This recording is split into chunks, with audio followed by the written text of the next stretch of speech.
মা মা দেখো আমার পায়ের নুপুরটা দেখতে কেমন লাগছে। ফাইনালি প্রহর কিন্তু নুপুর জোড়া পরে ফেলেছে। গতকালকে মা যখন ওদেরকে নিয়ে গিয়েছিল কর্মকারের দোকানে নাকি এত ভিড় ছিল যে এই কাজটুকুও সে করে দিতে পারে নাই। আজ সকালে প্রহরের বাবা নিজে যেয়ে দাঁড়িয়ে থেকে তাদের নুপুর কিন্তু সুন্দর করে সাইজ করে নিয়ে এসেছে।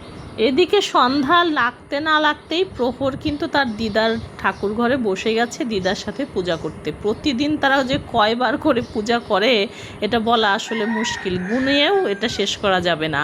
আর প্রহর প্রিয়তির মতো কিন্তু আমিও ছিলাম। আমি আমার দিদার বাড়ি গেলে দিদার সাথে এভাবে লেগে থাকতাম। আর সকালবেলা ঘুম থেকে উঠে দেখি আমার বাবা আমার জন্য একটা কাঁঠাল নিয়ে এসেছে, একদম ফ্রেশ ফ্রেশ সবজি, দুধ, অনেক কিছু নিয়ে এসেছে। তোমাদের কিন্তু ছোট্ট করে একটু দেখিয়ে দিলাম। রেডিমেড খাবার শুধুমাত্র মায়ের কাছে পাওয়া যায়। আর সকালে ঘুম থেকে উঠে টেবিলে বসতে মা বলল, বয় তোকে আমি একটু চা করে দিই। মা তাড়াতাড়ি করে একটু লেবু চা করে দিল। আর আমি দৌড়ে গিয়ে এক বাটি মুড়ি নিয়ে আসছি, কারণ মুড়ি দিয়ে চা খেতে আমি খুবই পছন্দ করি। এদিকে মা দেখি রান্না বসিয়েছে, কারণ গতকাল মার একাদশী গিয়েছে, মা বাবু একাদশী করেছিল। আমরা যদিও করি নাই, কিন্তু তারপরও মা সবার জন্য পারণের প্রসাদ তৈরি করছিল সকালবেলা, যেহেতু পারণ, এই কারণে মা পোলাওর চাল দিয়ে সুন্দর করে খিচুড়ি, নাবড়া, পটল ভাজা, অনেক কিছুই করেছে। মা যে খাবারটাই রান্না করুক না কেন খেতে এত অপূর্ব লাগে, মনে হয় এভাবে রান্না করতে বোধ হয় আমরা কখনোই পারবো না। আর মায়ের হাতে যে কোনো খাবারই অপূর্ব। শুধুমাত্র একজন মাই জানে সন্তানকে খাওয়াতে কতটা ভালো লাগে। যখন থেকে নিজে মা হয়েছি তখন থেকে আসলে বুঝতে শিখেছি মা কি জিনিস। একজন মা তার সন্তানের জন্য কতটা ত্যাগ স্বীকার করে সেটা নিজে না মা হলে আসলে বোঝা যায় না। ভগবানের কাছে প্রার্থনা করি পৃথিবীর প্রতিটা মা ভালো থাকুক, সুস্থ থাক।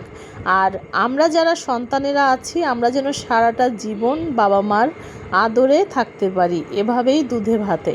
এদিকে আমি বক বক করতে করতে মা দেখি পটল ভাজা শেষ করে ফেলেছে, মশলাগুলো সুন্দর করে কষিয়ে ফেলেছে। আর অনেকগুলো পোলাওর চালে কিন্তু মা নিয়েছে, যেহেতু পারণ এই কারণে কিন্তু আমরা সবাই মিলে আজকে আসলে এটা দিয়েই ব্রেকফাস্ট করব।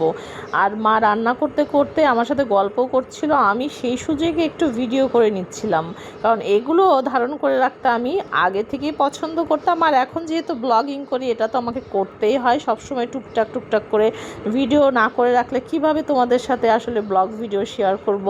এই কারণে মা সুন্দর করে নাড়াচাড়া করছিল, আমার সাথে গল্পও করছিল, আমিও সাথে সাথে একটু মার সাথে গল্প করতে করতে ভিডিওটাও করে নিচ্ছিলাম। মা মশলার সাথে কিন্তু ডালগুলোকে সুন্দর করে ভেজে নিয়েছে, তারপরে চাল দিয়ে কষিয়ে পরিমাণ মতো জলও দিয়েছে। এদিকে আমি একটু চা খেতে গিয়েছিলাম, এসে দেখি মার রান্নাটা শেষ মুহূর্তে মা এখানে ঘি দিয়ে দিয়েছে আর দিয়ে দিচ্ছে এখানে মার তৈরি করে রাখা একটা মশলা। আমার মা আগে নাবড়াটা তৈরি করে ফেলেছিল, এই কারণে তাড়াতাড়ি খিচুড়ি হওয়ার সাথে সাথে আমি কিন্তু খেতে বসে গেছি, এখন জমিয়ে খাবো।